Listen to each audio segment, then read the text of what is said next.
are joined through our live stream. And we are in the book of Lamentations, which is fun. I've never taught Lamentations before. I never taught Jeremiah either in this kind of format. But Lamentations, I mean, man, it was like a brand new book to me. And so had not spent any time really in it at all, other than in chapter 3, which when we get there on Wednesday, you'll be like, oh, that's from Lamentations, really? So just wait for that on Wednesday. But we are in Lamentations chapter 2 this morning, and I will ask you to follow along in your Bible. And as we did one time, it was June the 7th, I think, when we had a class in here. And you guys were pretty comfortable shouting out answers and comments and contributions and stuff. So again, if you feel comfortable doing that, you probably won't get picked up on the live stream. So don't worry about, your voice being on the internet, for all to hear. But I can hear you and can, add your contribution to our class, and actually have some things in here because we're going to have a group today. Added some things in here to have a little bit more to discuss. And so I invite you to participate in that way if you're comfortable. Okay, I wanted to go over this thing about Lamentations being an acrostic, because I felt bad that there wasn't a slide on it on Wednesday, and so I kind of rushed through the explanation, and then Robert said something afterward that made me feel like I didn't explain it very well. And so I wanted to go back and talk about this. Acrostic poems they're in the Bible, and the most famous is what there's a picture of here in Psalm 119. You can look in your own Bible. This is a picture of my Bible, and so it's probably hard to see. But you may recall, or you can notice in your Bible, that Psalm 119 has all these headings with little weird, like, scribbly marks and a word that you don't recognize, okay? And each of those headings is a Hebrew letter in the 22-letter Hebrew alphabet. And each section goes from beginning to end, okay? So, from Aleph to whatever the last letter is. And each section, the lines of that section, as you see here, I know I had to do it took me half a second here to remember. Hebrew, they write from right to left, okay? So I first saw this, I'm like, they ended every line with the same letter? That's impressive, No, they start from the right in their writing. So this is the first section of Psalm 119. You notice that every line starts with the same letter, and that's the first letter of the Hebrew alphabet. And then the next section, all the lines start with the second letter of the Hebrew alphabet, Beth, and then they, go on all the way through A, B, C, D, as we would say, all the way through to the end. Okay, that's how Psalm 119 works. I bet you didn't know this was an acrostic. Maybe you did. You can honestly tell me if you knew that Proverbs 31 was an acrostic. Anybody know that? A worthy woman who can find? Anybody know that was an acrostic poem? You notice here that this person has illustrated it with that letter of the Hebrew alphabet that each line begins with. And so if I or if you knew the Hebrew letters, you would see that that's like A, B, C, D, all the way through. Kind of cool. So this is a thing in the Bible, and the book of Lamentations falls into this category. And I briefly mentioned this, but I'll just show you because the visual may be helpful. So chapter 1, which we studied on Wednesday, is 22 verses, one verse for each letter of the Hebrew alphabet, okay? And you might say, well, I thought the verses were added in later, okay? But in this case, and a lot of times in the poetic sections of the Bible, it's easy to know where the verse number should be because Hebrew poetry usually works in couplets.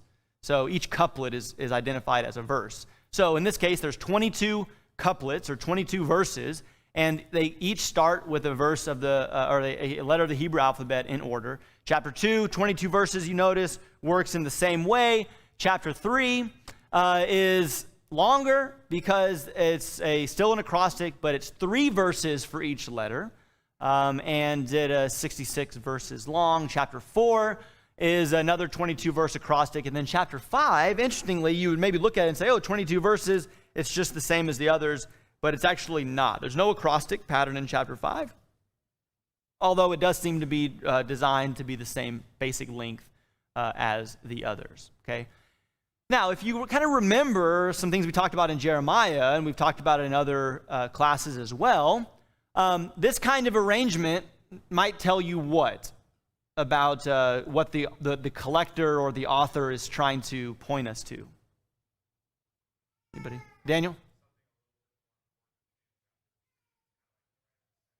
Yeah, hopefully my visual demonstrated that. But yeah, remember that in these kinds of structures, that's often the middle piece that is intended to be highlighted, and is emphasis given to that. And so again, as you're reading and preparing for chapter 3 on Wednesday, maybe think that, okay, this is the big one here in chapter 3.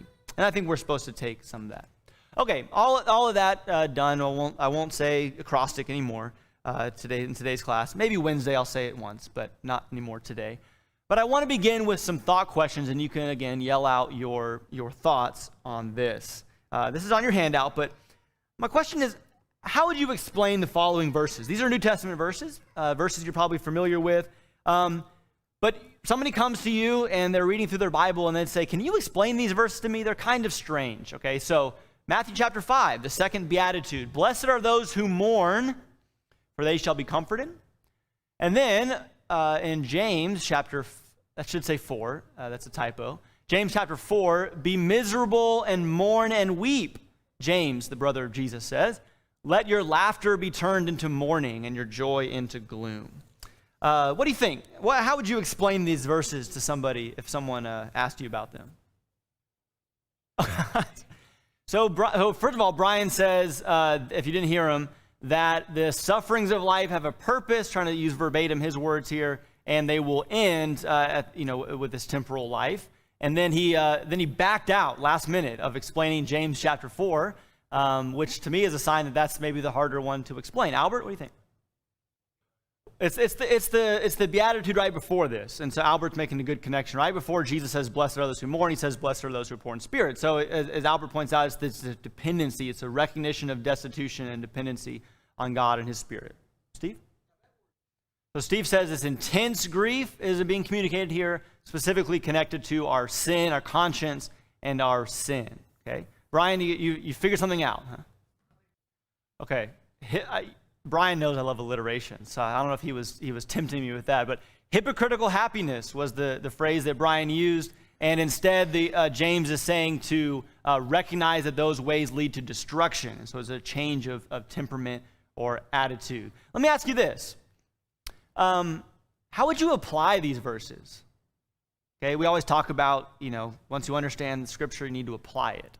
How would you apply these statements or the ideas that have been expressed so far? Yeah. Other thoughts about applying? Mike and then Robert. You have to wait. Robert's been the only one able to comment for years now, and so he needs to learn some patience back there. Oh. Yes, it is chapter 4. Thank you, Mike. I see what you're doing. You're paying me back here. Robert. Robert says you didn't hear him. Starts by saying that Ecclesiastes is a time to mourn, time to weep, and also says about seeing things the way God sees it. Sorry if I didn't summarize what had been said over here. I do want to get back to some things that Albert and Steve said. Albert talking about God knowing what we need and providing what it is that we need when we will go to Him, recognizing that need. And then Steve talked about his own personal experience of mourning over his sin before he was baptized. Okay, I'm going to hold off on saying some things. Michael, is that your elbow's getting ready to... So one lesson from this exercise is we need to read the Bible in context, right? Because Albert says, well, to understand Matthew 5:4, just read the verse before it. And then Michael says, to understand James 4:9, just read the verse after it. That's the way reading the Bible works. That you read other verses and it helps to make sense of it. But Michael brought up something, a picture that I think we can all. Maybe you've been there. Maybe you've been this person. Maybe you've been the person on the other end. That they're just not getting it. They're in a mess, or they are creating a mess for themselves. They're in a horrible situation, and they just can't take life seriously. Okay, everything's a joke. Everything's fine. No worries, right? Hakuna Matata. And you're looking at them, or maybe that's you, and someone's looking at you and saying, "Don't you realize you're in a mess here?" And you kind of want to slap them upside the head, figuratively maybe, and say, sober up. Look clearly at what's going on. And does that remind you of Jeremiah to some degree? Okay, does that remind you of the false prophets? Okay, peace, everything's fine. Remember, they would that passage, I forget what chapter it is, where they would kind of make fun of Jeremiah behind his back with that phrase, terror on every side. They'd say, oh yeah, here's the guy going around saying terror on every side. Things are so awful. And they were laughing it up and having a good time. That's what came to mind when Michael described that. And Jeremiah was just doing everything he could to say, weeping over them, to our point here, and saying, no, things are awful. Okay, maybe we'll come back around to some of these things later on. But let's get into Lamentations chapter 2. We'll do something that we used to do. We haven't done as much in this class, which is I'll ask you 3 questions, and I want you to have these questions floating around in your brain while we're actually reading the text of Lamentations 2. We'll read the whole thing in just a second. But as we read, I want you to think about an answer to these questions. 1, what is the most startling thing, the most shocking thing that we read in this poem about God? Most shocking thing said about God in this poem. Ask yourself, what is the intended effect of the imagery of the poem?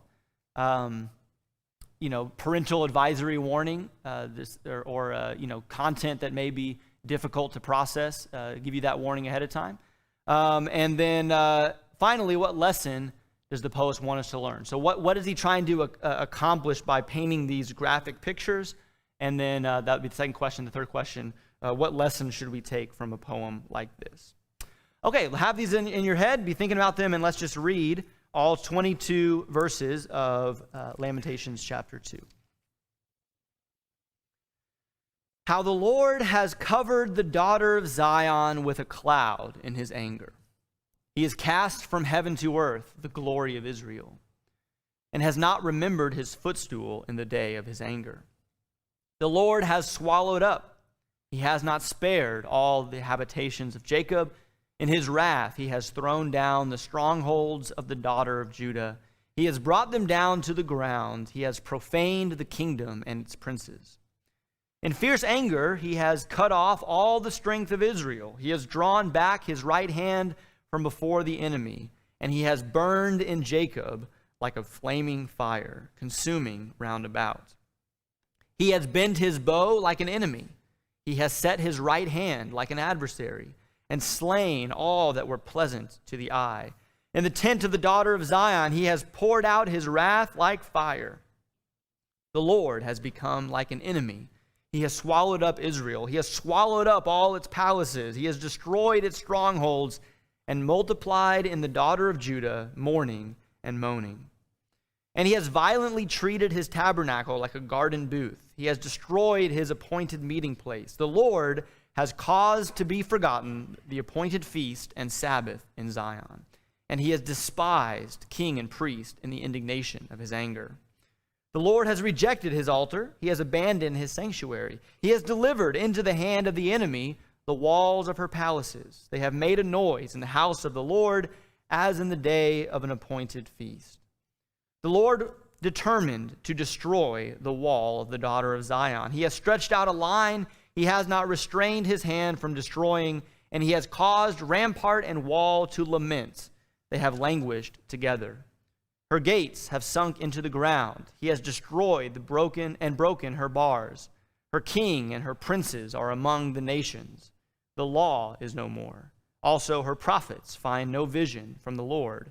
The elders of the daughter of Zion sit on the ground. They are silent. They have thrown dust on their heads. They have girded themselves with sackcloth.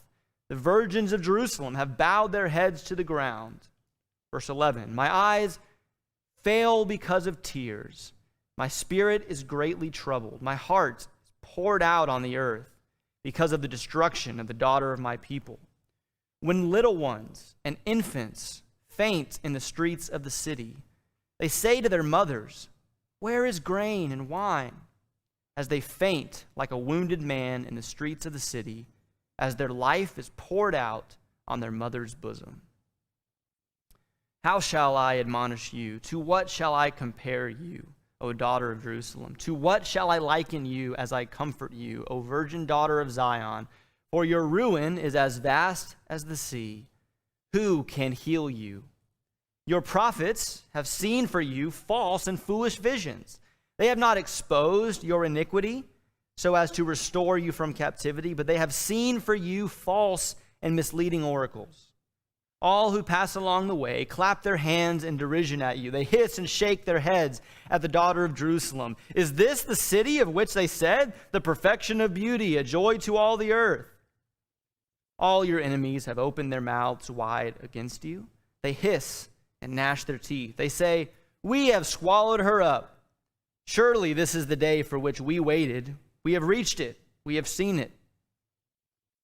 The Lord has done what he purposed. He has accomplished his word, which he commanded from days of old. He has thrown down without sparing, and he has caused the enemy to rejoice over you. He has exalted the might of your adversaries. Verse 18, their heart cried out to the Lord, O wall of the daughter of Zion, let your tears run down like a river day and night. Give yourself no relief.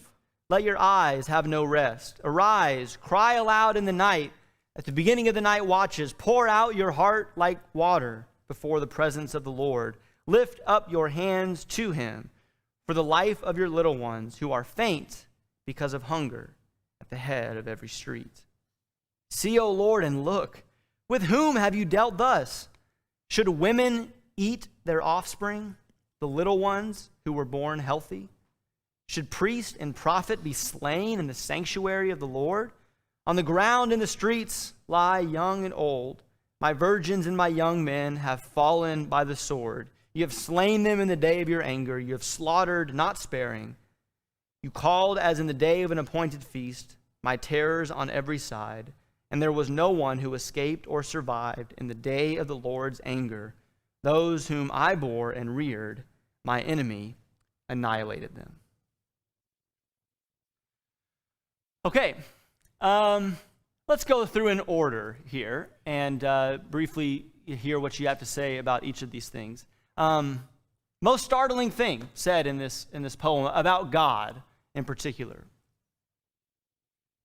Brian? So Brian totally just went the different direction, and I like it. I was thinking, what startles you about God's wrath? And he says, well, what's startling about this is God's comfort. So I like what you did there, Brian. Daniel? Verse 5, the Lord has become the enemy. What else would you see that's startling? Kim? Which part of it? I think I know, but... Yeah, so see, O Lord, and look, with whom have you dealt thus? Kim says they're calling God out. That's exactly what seems to be going on. It's like you say to somebody, don't you see what's going on here? Okay. Yeah, exactly. You did it to us, okay? Have you done this to anybody else? Okay. The poet's saying, why are you doing it to us? And the rest of that verse is also shocking in terms of the imagery there, but other things about God, particularly that are said in this chapter, that are startling. Yeah, Robert.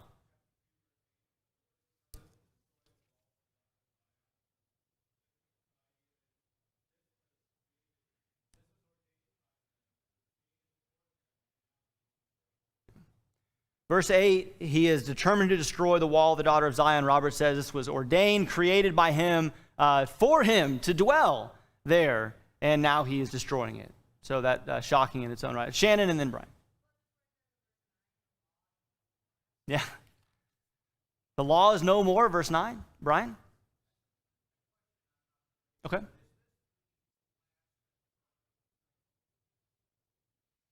As far as we know, yeah, there's no trace of the Ark of the Covenant after the destruction of Jerusalem in 586. I could be wrong about that. Oh, wait, no, it's in that warehouse, right? The Indiana Jones movie. I'm sorry, I forgot. That's where it is. Yeah. That's like a classic. I've had so many teachers and preachers through the years that use that joke, so I'm sorry. I won't use it again. That's so tired. That'll be the last time. Okay, Albert? So let's use that to transition, because Albert says, imagine talking to somebody and saying, I want to tell you about God and read Lamentations 2. Okay, what would be so here's the next question here. What's the intended effect of the imagery? Okay, the two big ones that stand out in chapter 2 are verse 11 and 12, which is a lot harder for me to read than it would have been 7 months ago. but a picture of infants and toddlers dying of starvation, going to their mother and saying, "Where's the food?" Okay, and then fainting and dying in their mother's arms. And then the picture that where Kim pointed us in verse 20 about women eating their offspring as a way to themselves fend off starvation. It's an awful picture. And then on top of that, everything that we already said about God and his wrath is accomplishing this. What is the poet trying to... Remember, poetry is intended to affect something within us. So what's going on here? What is the intended effect? Yeah, Robert. God is just, consequences to sin. Was there a third? Okay. Other thoughts, intended effect of this graphic poem. H.E.? To describe how despicable they had become. So just to summarize, again, especially for those that aren't in here, another alliteration, by the way. We've got a couple good ones. Stunned in their stupidity. Okay.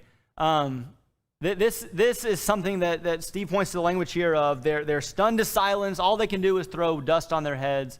And it has that kind of waking up effect of reading this awful picture when it points out that who you've been following and trusting in has led you to this. We have several here. We'll go to Daniel. So let's move from that. I know there are other comments, but I am cognizant of time. It was so nice when you guys weren't here to interrupt me. I could just talk and talk and talk and then quit it. I'm just kidding. I'm joking. But let's real quickly talk about the third question here, and then we'll say some specific things about the text in chapter 2. So pivoting from what's been said here, Daniel points to the strong language is that tough love idea. You trying to get this message across. So what should we take? What lesson does the poet want us to learn? And maybe kind of take another step there. The poet wrote this for his readers to accomplish this effect that we've already talked about. So what does the Holy Spirit desire for us to learn as he has preserved this for us?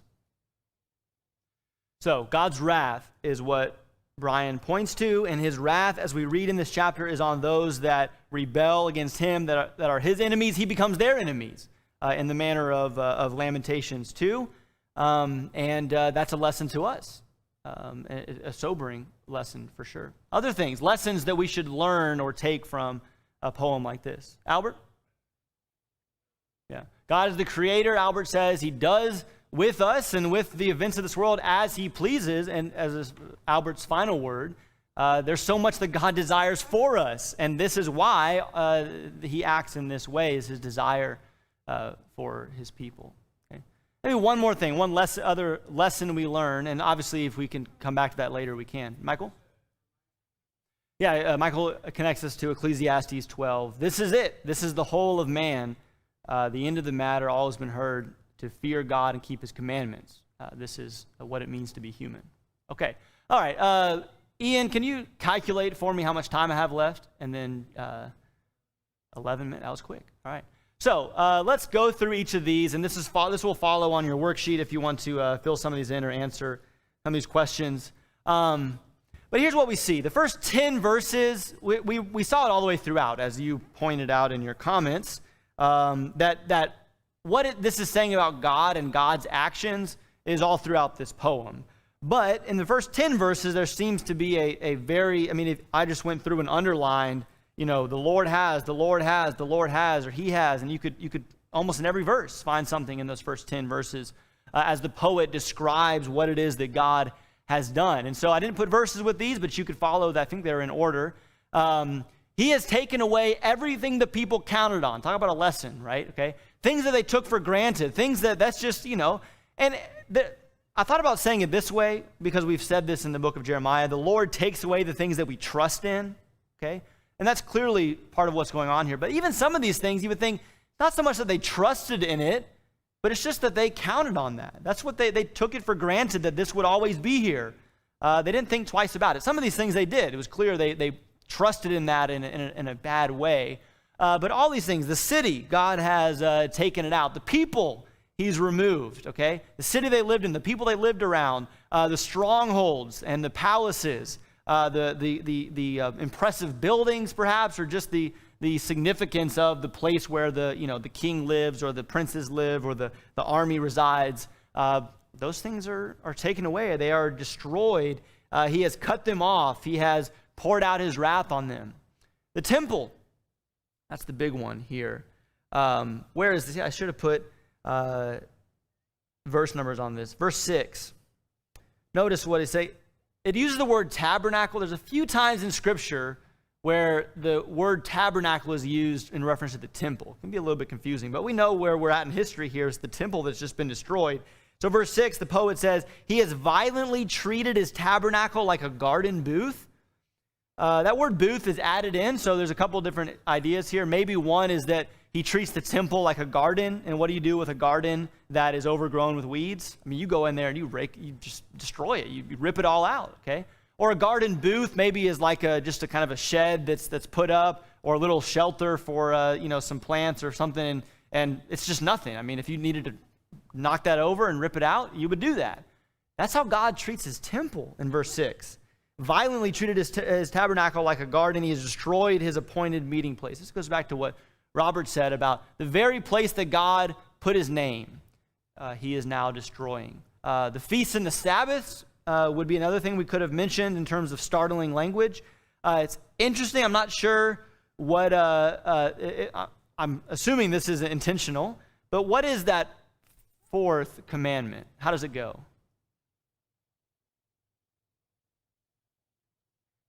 Remember the Sabbath day and keep it holy. And what does verse 6 say? The appointed feast and Sabbath in Zion, the Lord has caused to be forgotten the appointed feast and Sabbath in Zion. He's taken those away. They counted on those every year. You could count on every week the Sabbath. Kings and priests are removed, as it was mentioned, the wall, the gates, even the law, as Shannon mentioned. The law is no more, and the prophets are removed. Everything they would have counted on. And the question, of course, is why would God do all of this? And really, that's already been answered. You guys have basically made all the points that I intended to make in this class, and you're pointing out this, okay? That he has to. Because of the sin of the people, they have rebelled, they have transgressed against him, and he is a just God, one. And so his justice demands this type of punishment for sin. But two, he is a God that cares about his people, that wants to comfort them, that wants to bring them back. And as we all know, sometimes you have to, or if it gets to a certain point, I might say, you have to give people the consequence of what it is that they're seeking, in the hopes that after destroying themselves or being destroyed, they will wake up and they will realize what they are missing and they will come back. And that is what's going on with the destruction of Jerusalem and the captivity and the exile, okay? Finally, the last attempt of God to wake up the people so that they would see things as they're supposed to and come back to him. Okay, so why would God do this? Well, it's because it's in his nature. And by the way, I just go back to what Albert said. We should talk to people about this, okay? And as Albert said, we should also, give them a picture of God that is painted throughout the whole Bible, the full, complete description, as much as we were able to, of God. But this isn't important, especially maybe now as ever, to emphasize this character of God to other people. But that's what is trying to be told in this. A little bit of a digression here, but this to me is interesting. We read this poem and we are startled. I mean, I think we're affected reading this poem, as we should be. But I think we can recognize that we are also distant from this, and it is not as personal to us as it would have been to the first people to read this or to hear these poems. And so think about this. Think about the language of the Psalms. There's a certain category of Psalms called the Psalms of Zion, and it highlights Jerusalem and the temple as being this beautiful place where God and man meet together. This is the songs that they sung, okay?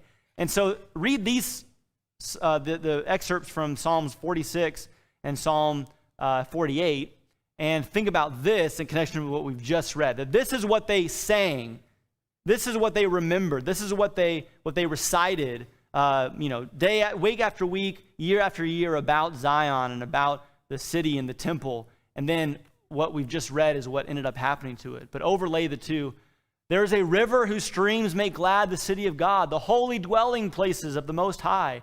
God is in the midst of her. She will not be moved. God will help her when morning dawns. The nations made an uproar. The kingdoms tottered. He raised his voice. The earth melted. The Lord of hosts is with us. The God of Jacob is our stronghold. Okay? See how hard this would be for people to see this city, the city who's made glad by the river that runs through it. The place, the city that God has established that said, Zion will not be moved. Now it's destroyed. It's wiped out. Burned to the ground. Okay? And what's missing here? What's the disconnect? Well, to me, at least in this case, it's the last two lines of this excerpt. Right? What was the psalmist saying by praising Zion and lifting up the city as this beautiful, wonderful thing? What was the point of that? Was it how great the buildings are and how great the city is? No, it's the Lord of hosts is here. The God of Jacob is our stronghold. They missed that. They focused on the beautiful dwelling in the city, and God took it away from them. He destroyed it. Or Psalm 48, great is the Lord and greatly to be praised in the city of our God, his holy mountain. Beautiful in elevation, the joy of the whole earth. That's exactly what was quoted in Lamentations 2. The mockers in verse 15. Okay? They walk by a destroyed Jerusalem and they clap their hands. They say, oh yeah, Jerusalem, you're so great. You're the perfection of beauty, the joy of all the earth. Look at you now. This is what they sang about themselves. Beautiful in elevation, the joy of the whole earth is Mount Zion in the far north, the city of the great king. God in her palaces has made himself known as a stronghold. But you see again, why was Jerusalem the joy of the whole earth? Because of God, okay? Not because of Jerusalem, but because of God. But they forsook him. They left him. They were the unfaithful bride, and that's the consequences that come upon them. And then a little bit more in that same psalm. We have thought of your loving kindness, O God, in the midst of your temple. As is your name, O God, so is the praise to the ends of the earth. Your right hand is full of righteousness. Let Mount Zion be glad. Let the daughters of Judah rejoice because of your judgments. Walk about Zion. Go around her. Count her towers. Consider her ramparts. Go through her palaces, that you may tell it to the next generation. How great and beautiful this place is. And yet here it was. Those towers and ramparts that the psalmist says to count and consider, the poet in Lamentations is saying, yeah, look at them now. Torn down and decimated. Okay, I don't think we have a whole lot of time left. Ian will let me know here. But the next section, again, we have this description of the starvation that ravaged Jerusalem in graphic terms. And the question is, who can heal you? This is something we've spent a lot of time on, so I don't feel bad kind of just going past it. But notice what is said in response to that question in verse 14. Who can heal you? The prophets? The prophets can't heal. And why can't they heal? Because they will not expose their iniquity. Okay? Remember the prophets in the book of Jeremiah. They did not want to tell the people, hey, you're doing wrong. All they wanted to say was, oh, don't worry about it. Feel good, be happy, peace, peace. Yeah, we're kind of going through a rough patch. The poet in Lamentations says, you cannot heal somebody without exposing their iniquity and exposing their sin. That's the role of the prophet. But these prophets left them hurting and destroyed. And so shame and humiliation come on Jerusalem, as it describes here, mocked, as we said, but it's because the Lord has accomplished his purpose and his word, verse 17. And we're out of time, so just go through these last few things. Eating of their children, that's an interesting passage to go back and read. It's like way too detailed to be comfortable in chapter 28 of Deuteronomy, as God describes what will happen to the city when they reach this final desperate hour because of their sin. And then on top of that, prophets and priests slain in the middle of the temple. And Jerusalem looks out, and what does it see? But it's people, corpses filling the streets, slaughtered by the Lord's anger, terrors on every side. And so the poet leaves us weeping over the destruction of Jerusalem. Okay, as Brian alluded to, as we've mentioned, there is hope in chapter 3, okay? I'm not saying it's, John 3:16 and the most beautiful passage you've ever read of hope and comfort, but we do see in the midst of God's wrath in chapter 3 his faithfulness and his compassion. And so we will get to that on Wednesday. You can be reading that ahead of time, but we're done And so we'll sign off and say, class is over.